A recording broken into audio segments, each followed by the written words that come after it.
Jésus n'est pas le Fils de Dieu dans le sens humain du terme. Dieu ne s'est pas marié, il n'a pas eu de fils, il n'a pas eu de rapport sexuel avec Marie. Jésus est le Fils de Dieu dans le sens qu'il est Dieu, manifesté sous forme humaine. Jean 1, 1, 14.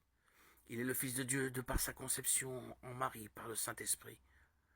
Luc 1, 35 déclare: le Saint-Esprit viendra sur toi, et la puissance du Très-Haut te couvrira de son ombre. C'est pourquoi le saint enfant qui naîtra sera appelé Fils de Dieu. Au cours de son procès devant les autorités juives, le grand prêtre a demandé à Jésus: je t'adjure par le Dieu vivant de nous dire si tu es le Messie, le Fils de Dieu. Matthieu 26, 63, Jésus répondit: tu le dis, de plus, je le déclare.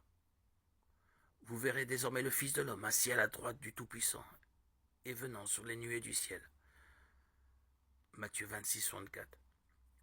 Les Juifs ont réagi en l'accusant de blasphème. Matthieu 26, 65, 66. Par la suite, devant Ponce Pilate, les Juifs lui répondirent: nous avons une loi et d'après notre loi il doit mourir parce qu'il s'est fait fils de Dieu. Jean 19, 7. Pourquoi cette revendication serait-elle considérée comme un blasphème digne de la peine de mort? Les chefs du peuple comprenaient exactement ce que Jésus voulait dire par Fils de Dieu. Être le Fils de Dieu revenait à avoir la même nature que Dieu.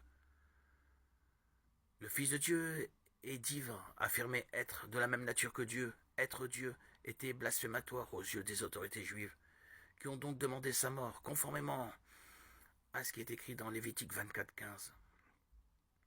Hébreux 1.3 dit très clairement: le Fils est le reflet de sa gloire divine et l'expression de sa personne. On trouve un autre exemple en Jean 17.12, où Judas est décrit comme le fils de perdition. Jean 6.71 nous dit que Judas était le fils de Simon. Dès lors, que signifie l'expression fils de la perdition? En Jean 17.12, le mot perdition signifie destruction, ruine, dévastation. Judas n'était pas littéralement le fils de la destruction, de la ruine et de la dévastation, mais ces choses caractérisaient son identité. Il était la manifestation de la perdition, de la même manière que Jésus est le Fils de Dieu, Dieu lui-même, la manifestation de Dieu. Jean 1, 1, 14.